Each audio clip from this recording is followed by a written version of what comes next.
The 2004 Indian Ocean tsunami, one of the deadliest natural disasters in modern history.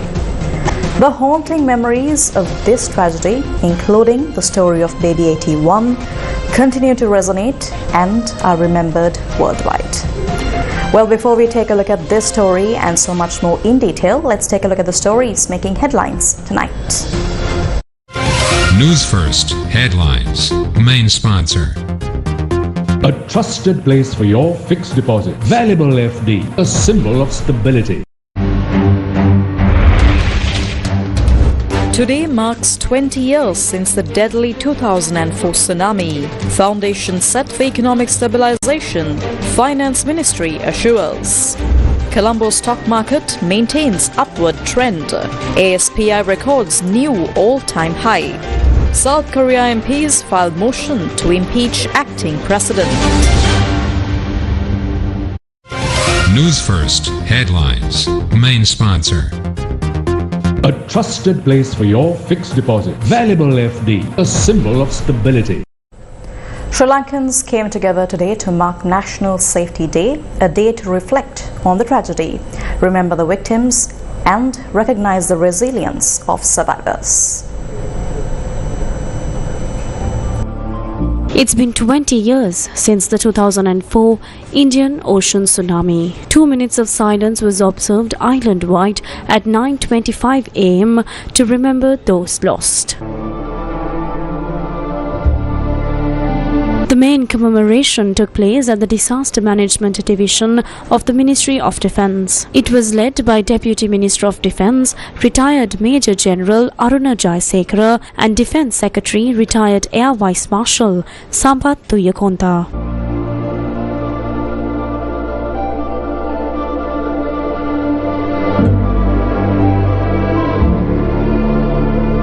සැඩපහර අපේ සියල්ල වෙනස් කරන ලදී. ඒ සැඩපහරට අපේ මිනිස් බලය. The sudden impact changed everything. It took away our strength, our emotions, and all the resources we had. Everything we thought we could rely on. We couldn't stop it, but even in the face of such devastation, we found the strength, wisdom, and ability to manage the aftermath. As a nation, we know that we will face more challenges in the future, and that's why we must be prepared. One of our goals is to strengthen the National Disaster Management Center so that we are better equipped for what's to come. We are also grateful that when the President visited the location, he acknowledged the importance of the contributions, recognizing them as something truly special.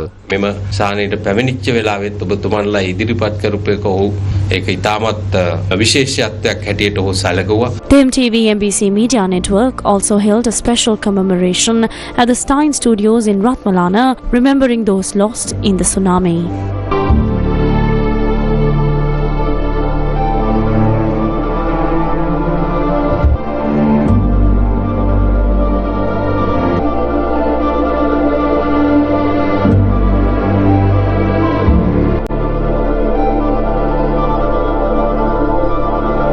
A memorial service took place at the Tsunami Memorial in Kurunduwata Cemetery in Akmimana, Galle.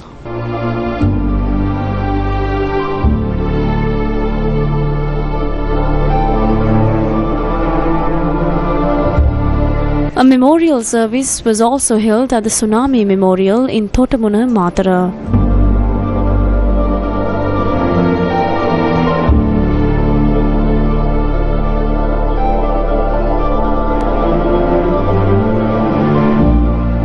A memorial service was held at the Holy Trinity Church in Patwatha.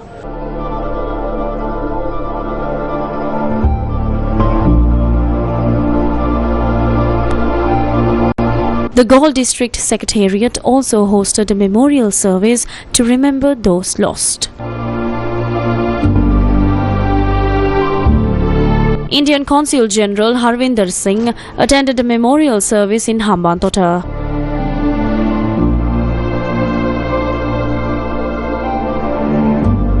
A memorial service was also held at the Hambantota District Secretariat.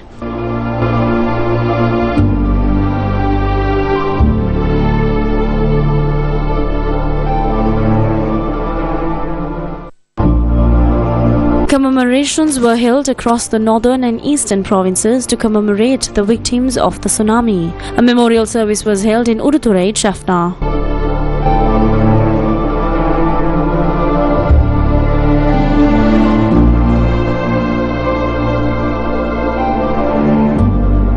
People in Poondodam, Vanya gathered at the tsunami memorial to honor those lost. In Tiruchendur, Batticaloa, candles were lit in memory of those lost their lives in the tsunami.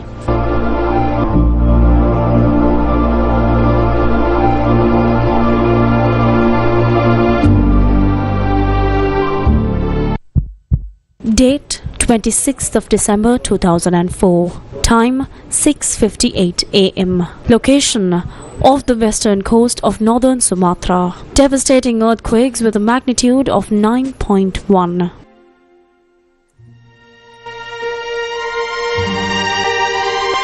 Just 2 hours later, at 9:26 a.m., a tsunami hit the coastline of Sri Lanka, moving at speeds of over 800 kilometers per hour.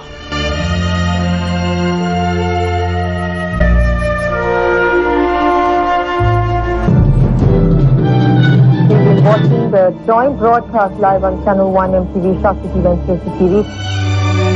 No one could have imagined that this would have become one of the deadliest natural disasters in recent history. In just a few minutes, the tsunami claimed the lives of 227,898 people across 14 countries in Asia, with Sri Lanka alone suffering the loss of around 35,000 lives. To this day, 5,000 people remain missing, with their whereabouts still unknown. It took days for the full scale of the disaster to become clear. To this day, the whereabouts of 5,000 people remain a mystery, their fate still unknown. It took several days for the full extent of the devastation to be realized. The Paralia train wreck stands out as one of the most tragic moments, when waves engulfed the train, drowning many passengers. While the destruction was immense, Sri Lankans showed remarkable resilience in the aftermath.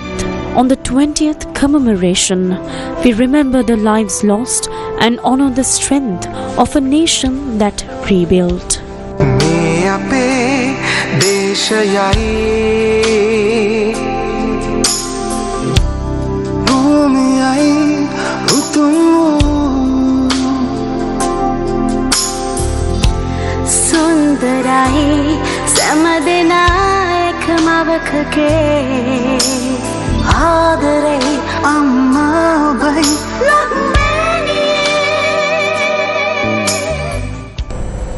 The Paralia train wreck remains one of the most heartbreaking symbols of the 2004 tsunami's devastation. Known as the largest single rail disaster in world history by death toll, it claimed over thousands of lives, leaving a deep scar on the nation. 2 decades later, today, the tragedy is still felt by the survivors and the families who lost loved ones that day. This report was filed by Newsfirst's Thinal Tilakaratna. This is the number 50 Mathura Express, a regular train operating between Colombo and Mathura. On Sunday, the 26th of December 2004, the 8-carriage train left Colombo's 4th station shortly after 6:50 am with over 1,500 paid passengers and an unknown number of unpaid passengers, including the ones with seasons and government travel permits. At 9:30 am, the first giant wave hit the beach in Paralia. Dozens of people, badly injured in the disaster, died in the wreckage during the day, and many bodies were not retrieved for over a week.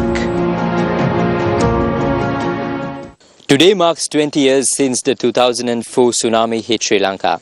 Now this location is a key location remembered by many Sri Lankans, as this is where the Paralia train wreck took place. The train was pulled by locomotive number 591 Manitoba. Today, locomotive number 591 Manitoba has been salvaged and rebuilt. A wave was added to the locomotive's paint job as a memorial. This train comes every year on the 26th of December to commemorate the lives lost due to this incident. The rebuilt locomotive returned to Paralia on the 26th of December 2008, and ever since then it has been returning for a religious ceremony and a memorial service held to remember those who lost their lives.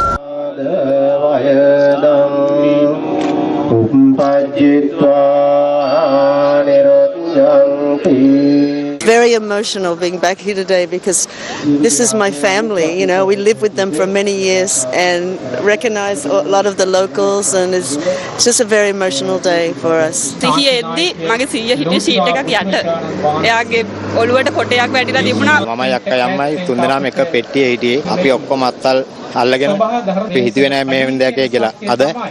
අපාතරින් අම්ම නැති වුණා. මට ගොඩාක් කනගාටුයි. මේවන් විපතක් මේ අපේ ගම් වලට සුනාමියක් වගේ දේවල් නෙවෙන්නේ. ඒකට තමයි අපි ඇත්තටම ප්‍රාර්ථනා කරලා අද වගේ දවස් දකින්නේ.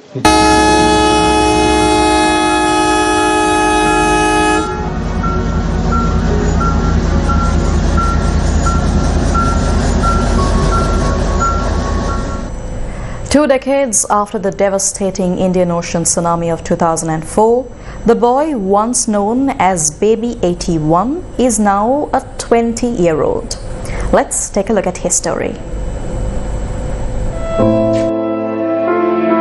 In the aftermath of the 2004 Indian Ocean tsunami, a local elder found a 2-month-old baby amidst the wreckage in Kalmunai. The child, who had no identification, was brought to the Kalmunai hospital and was treated as Baby 81 alongside 80 other patients. Soon, 9 families came forward claiming the child's ownership.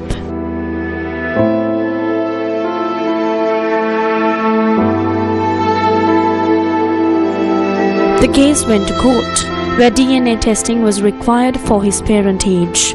After a long wait, the results confirmed the baby's rightful parents. Baby 81 became famous worldwide as the story of the lost child, and the legal battle captured the hearts of many. Baby 81 is Sirasa Abhilash. Now, Abhilash is 20 years old. Abhilash has no memory of the tsunami. Yet, every year on the 26th of December, he visits this memorial to reflect the day. 15 வயதுக்கு பிறகுதான் பூரணமாக எனக்கு இந்த tsunami பற்றின அந்த தாக்கங்கள் தெரிய வந்தது. அதுக்கு முதல் என்னை பொறுத்த வரைக்கும் ஒரு அனர்த்தமாகவே நான் நினைத்துக் கொண்டிருந்த போதிலும் இந்த சுனாமி பற்றி சொல்ல போனால் எத்தனையோ பல்லாயிரக்கணக்கான மக்கள் உயிரிழந்திருக்காங்க இந்த விஷயத்துல. உண்மையை சொல்ல போனால் நானும் அதில் அந்த அனர்த்தத்தில் சிக்கி தப்பி வந்தது. என்னை பொறுத்தளவில் இது ஒரு பெரிய விடயம். பட் என்னை பொறுத்த வரைக்கும் எந்த கடவுள் எந்த பெற்றோர்கள் தான்.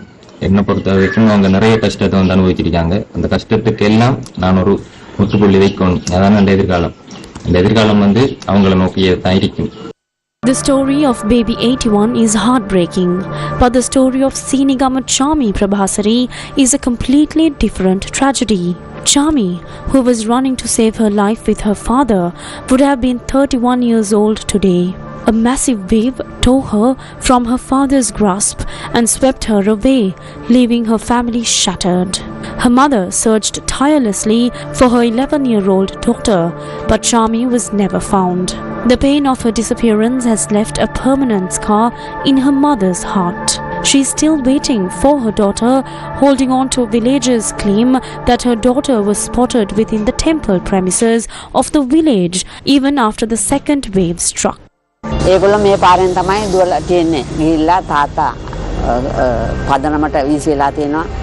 එයා කියනවා මගෙන් ඇතෑරුණා කියලා. දරුවා පන්සලේ ගන්ටාර කුරුණ ළඟ කුසිල් මහත්තයා ළඟ තමයි වාඩි වෙලා ඉඳලා. එයාට කියන්න ඕනේ ඉතින් මං තනි වෙලා කියලා. ඒක නිසා මං ළඟට එන්න කියලා. ඒ තුවාලේ වෙනස් කරන්න කාටවත් බෑ. කවුරු ඇරුවත් ඒක කරන්න බෑ. කාට කිසිම කෙනෙකුට කරන්න බෑ.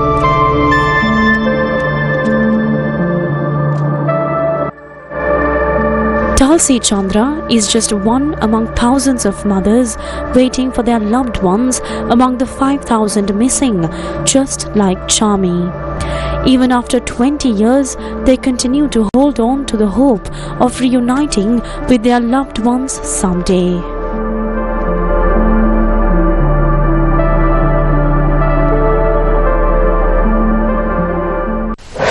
Newsfirst with the people. A trusted place for your fixed deposit. Valuable FD, a symbol of stability.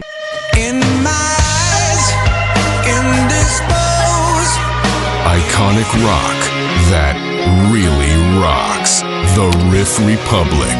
I just want you to know. Legends 966. Colombo's greatest hits. In other news making headlines tonight, the Ministry of Finance says the fundamental foundation required for the country's economic stabilization is now established. Further details on debt restructuring and the next steps for the economy were clarified during a media briefing held at the Presidential Media Centre today. Deputy Minister of Economic Development Professor Anil Jayanta and Deputy Minister of Finance and Planning Dr. Harshana Surya Peruma were present. Debt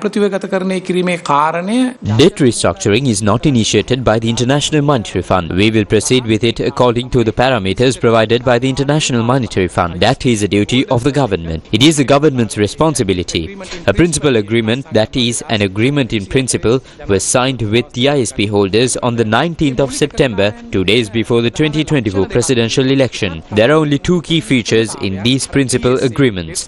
One is that these principal agreements cannot undermine our debt sustainability as assessed in the debt sustainability analysis. The second is that if we expect any relief in the debt restructuring process, the burden of that relief will be borne by the creditors. There is a certain degree of equality and agreement in how the burden is shared among them. What we refer to is the comparability of treatment. With these agreements in place, this process will be concluded by June. By September, a basic agreement was reached based on key parameters, including comparability of treatment and debt sustainability. This agreement, known as the Agreement in Principle, was signed on September 19th. Taking this summary into account, when our President assumed office on 21st of September 2024, the agreement in question had already been signed 2 days earlier on the 19th of September. This deal led to several agreements related to foreign debt, in line with the existing framework. The challenge now lies before us. What to do next? We will revisit all of this to determine whether we should pursue a more beneficial option or continue with the current situation, working towards the goal we previously discussed. What we gave to the people was not just a promise, but a commitment to overcome this crisis and restore the country to its rightful state for the people who entrusted us with their mandate. Therefore, the most practical approach is to move forward with debt restructuring. Furthermore, the cost increases as we delay the process.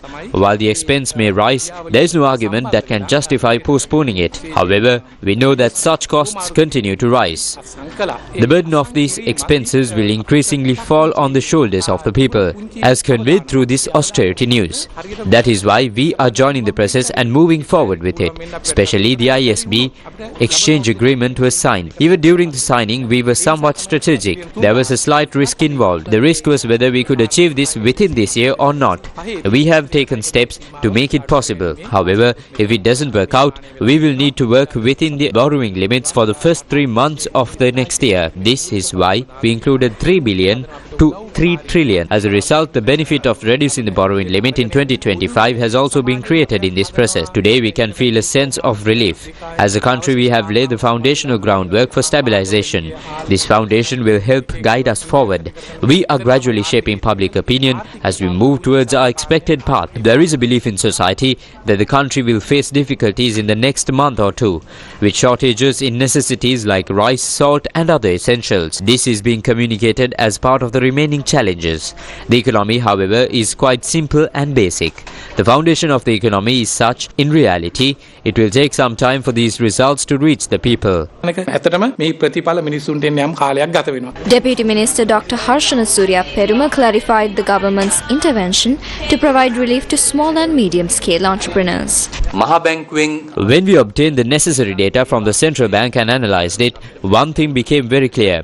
Among the people who took out loans, a significant percentage, nearly 90%, had borrowed less than 25 million rupees. This is how we amended the law in our country, in a way that provides the greatest benefit to the largest number of people. The relief mechanism or the assistance program we implemented is essentially an extension of this approach. On one hand, the suspension in our country has been extended for 3 more months. Furthermore, the concession period for small and medium-scale businesses with capital under 25 million rupees has been extended by an additional 12 months. A concession period has been extended for businesses with capital between 25 million rupees and 50 million rupees by 9 months. For the remaining businesses, those with the capital exceeding 50 million rupees, the suspension in a country will expire in 3 months. However, an additional 3 months will be granted, making the total concession period 6 months. Many businessmen are now turning to the crib after discussing it with the banks as a way to move forward. As we know, we have informed the central bank to take steps to provide relief in this regard. Additionally, we have informed the central bank through the Ministry of Finance that we are requesting an extension of the repayment period to provide more time for repayment. During this period, we have requested that banks charge a lower interest rate, as in the past 2 years, exorbitantly high interest rates were applied. We have informed the banking system through the central bank, urging them to either to reduce the rates or provide as much relief as possible. Due to legal procedures, many small and medium-scale businesses were not only burdened with loan installments but also incurred significant litigation costs. Therefore, we have made a request and we have informed them that no legal action should be taken during this relief period. This relief is intended to provide businesses with an opportunity without causing further hardship during the specified time frame as mentioned in the guidelines. In some news from the share market, the all-share price index of the Colombo Stock Exchange recorded an all-time high once again today. The all-share price index, or the ASPI, of the Colombo Stock Exchange recorded an all-time high, closing at 15,400.53 points. The ASPI increased by 232.13 points, surpassing yesterday's record of 15,168.40 points. The S&P SL20 was recorded at 4,602.40 points. According to the Colombo Stock Exchange, a turnover of 7 billion rupees was recorded at the close of trading today. The number of tourists arriving in Sri Lanka this year surpassed 2 million today. Today, 53-year-old Prasan Inokanand, a journalist from Thailand, and his wife arrived in Sri Lanka, marking the milestone of the 2 millionth tourist this year. A special ceremony was held at the Bandaranaike International Airport in Katunayake to welcome the couple. The couple, who arrived with a group of Buddhist devotees from Thailand, plans to explore Sri Lanka over the course of a week. This is my first time to Sri Lanka, and I have to say that congratulations for the successful for the 2 million tourists, and I wish that you can reach the new target at 3 million in the next year. We understand our economy well. In fact, when we assumed office, we had even granted the authority to issue visas to companies from other countries. However, with the swift resolution of that issue, we have seen tourism growth rise from 9% to 20%. We handled a controversial incident, particularly in Arugambe, with great care. Despite some foreign countries labeling us as dangerous, we as a government managed the situation in a systematic and professional manner. As a result, there is no risk to our industry. We are now steering our country's economy and tourism sector in the right direction.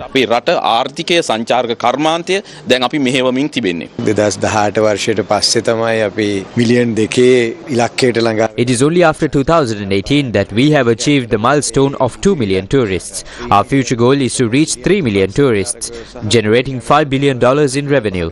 We are on track to reach this target next year.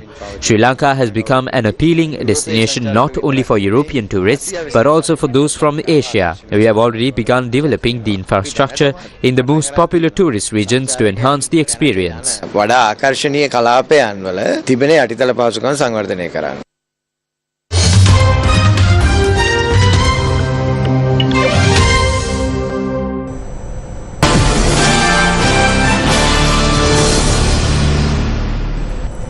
South Korea's main opposition party submitted a motion to impeach the country's acting leader over his reluctance to fill 3 constitutional court vacancies ahead of the court's review of rebellion charges against impeached President Yoon Suk-yeol stemming from his short-lived martial law decree on the 3rd of December. Well, what exactly is going on in South Korea? Newsfirst's Budbin Amradivakara explains.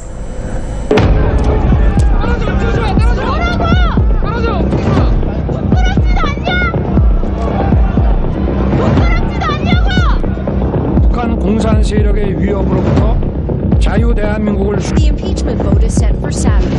Mass demonstration.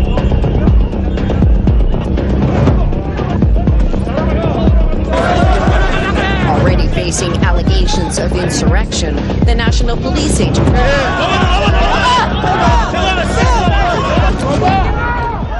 During the past few weeks, we gave you reports and information about what's happening in South Korea. President Yoon Suk-yeol sparked controversy and mass protests after he declared martial law. But how did these things escalate so quickly? And what happens now? So Yoon declared martial law early this month, giving the military commander unlimited authority to make and enforce laws. 북한 공산 세력의 위협으로부터 자유 대한민국을 수호하고 우리 국민의 자유와 행복을 약탈하고 있는 파렴치한 종북 반국가 세력들을 일거에 척결하고. So you might be having a lot of concerns about what actually martial law means. Martial law suspends all existing laws, meaning there can be a suspension of normal civic rights and the use of military law on the civilian population. The surprise move was the first declaration of martial law since the country's democratization in 1987. So you might be having a question about why President Yoon Suk-yeol introduced martial law in its country. Yoon told the nation that martial law was needed to defend the country from the nuclear-armed North Korea and pro-North anti-state forces and protect its free constitutional order, although he cited no specific threats. All of these events happened during a span of a few days. Here's what came next. Yoon was impeached by the National Assembly over the martial law.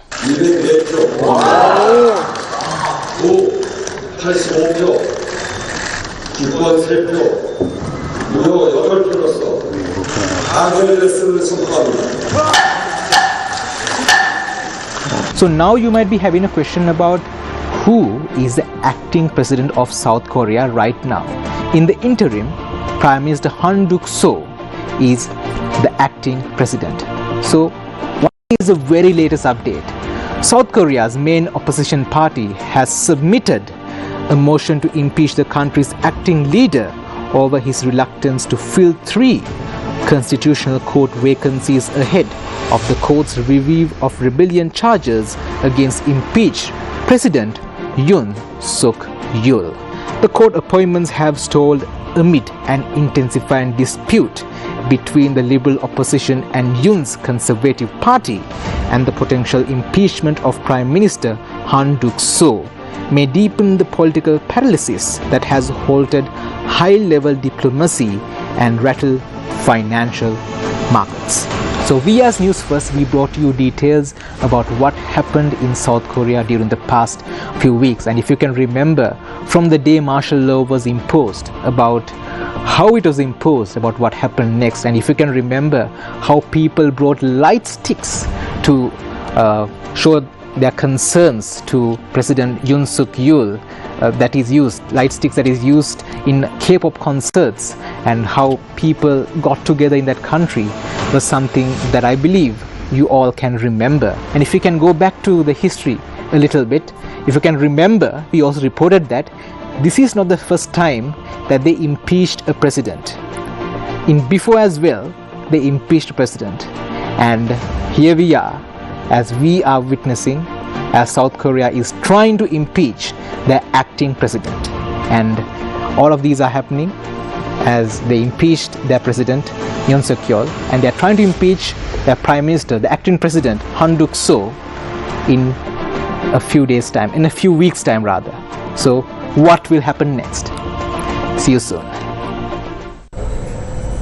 In other international news, a body was found in the landing gear compartment, also known as the wheel well, of a United Airlines plane after it landed in Hawaii on Christmas Eve.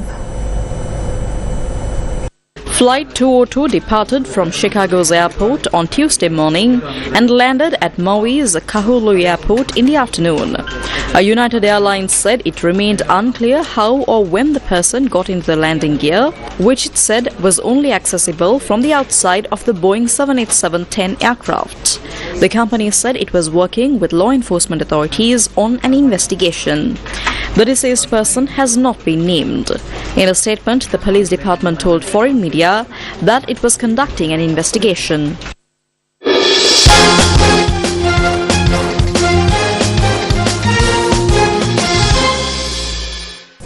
Today on Boxing Day, the day after Christmas, a test cricket match began in Melbourne, Australia. This is the fourth test match of the Border Gavaskar Trophy series between Australia and India. With the series crest. Today, 19-year-old debutant Sam Constars, the opening batsman for Australia, captured the most attention. Australia won the toss and Usman Khawaja opened the innings alongside Sam Constars. In the second over, Constars hit a spectacular six off Jasprit Bumrah, marking the first time in 1,445 days that a batsman has struck Bumrah's delivery for a six. None of the 4,483 balls Bumrah had bowled before this had been hit for a six. Virat Kohli had a reaction when Constars reached 27 runs, which drew significant attention. Bang goes Kohli and Constas, and then a word from Constas, and then others got stuck in. The clash between Sam Constars and Virat Kohli quickly became a hot topic on social media and among sport commentators. However, Constars remained unfazed, scoring 60 runs off 64 balls and recording his first Test half-century. At stumps today, Australia had scored 311 runs for the loss of 6 wickets in their first innings. During the recently concluded Under-19 World Cup, Constars revealed that his favourite player is Virat Kohli. Constars shared this in a media briefing regarding Virat Kohli's response. As I said that we saw you defending well also. Yeah, I went to your first one. I was just doing my gloves and I think he accidentally bumped me, but I think that's just cricket, just the tension. The International Cricket Council has taken note of this incident and is monitoring it closely. As a result, Virat Kohli has been fined 20% of his match fee and given a penalty point for breaching the ICC Code of Conduct. Me Ape Deshe. This is more than just a song. It's a heartfelt tribute to the strength and resilience of the Sri Lankan people in the wake of the 2004 Indian Ocean tsunami.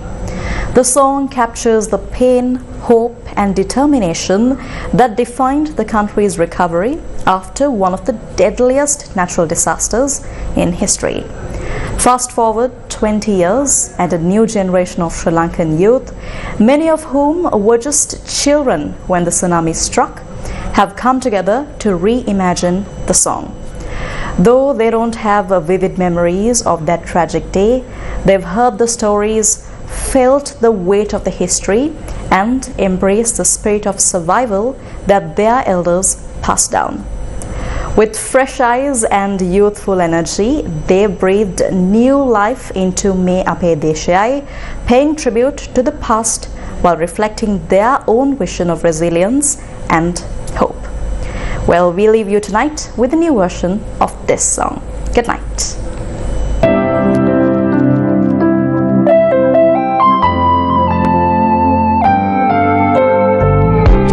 Me Ape Deshe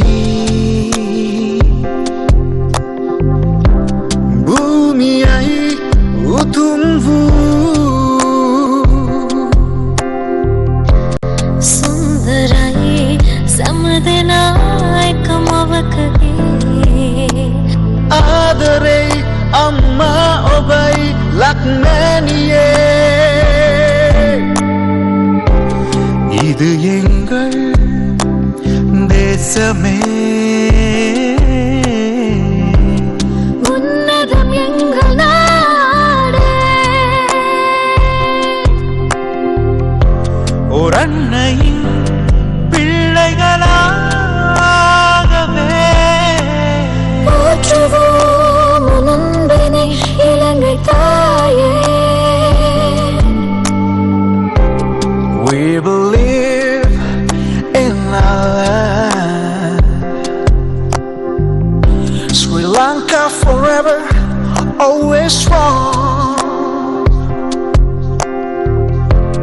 Beautiful everywhere and every heart. We love you, Sri Lanka. May ape deshayai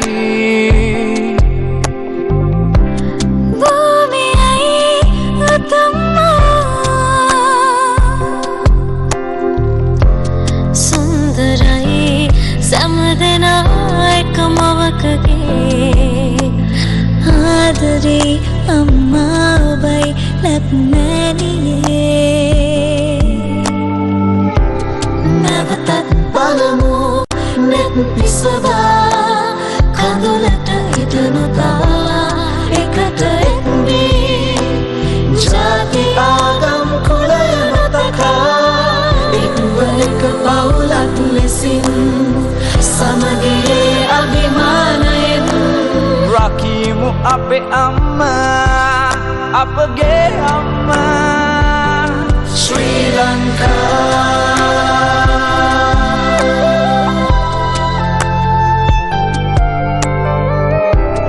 மீண்டும் நோக்குவோம் கண்கள் தீட்டுவோம் விழியில் நீர் கடைவோம் ஒன்றாய் சேருவோம் சமயம் ஜாதி பேதம் வென்றே எங்கள் குடும்பம் போல் நின்று எங்கள் தாயின் பேர் கொண்டு நீல வைப்போமே நம் தேசமே ஸ்ரீ லங்கா.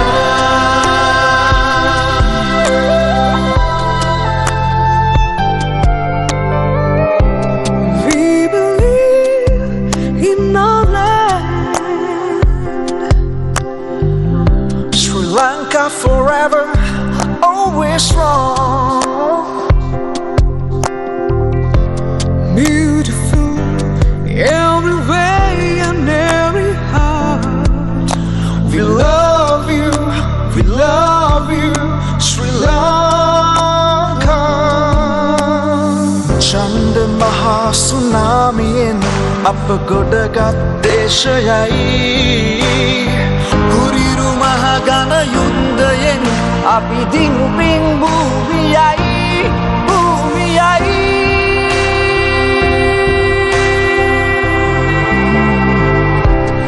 එලෙස එක්වී අපි සියලු බාධක දිනුනේ සමගියෙන් නැවත එක්වී පෙරට පයගෙන වෙනස් කරට සිතන්නට නෑ කල් තවත් එකම රජයක් යට ඉරන් සිතමු අපි සැම එක දෙයක් බලමු රටයි ශ්‍රී ලංකා.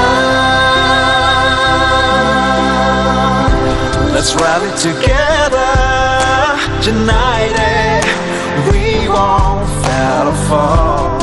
ஒன்றாய் சேருவோம் சமயம் ஜாதி பேதம் வென்றே People are together now, a country first in peace and love. සිතමු අපි සැම එක දෙයක් බලමු රටයි ශ්‍රී ලංකා.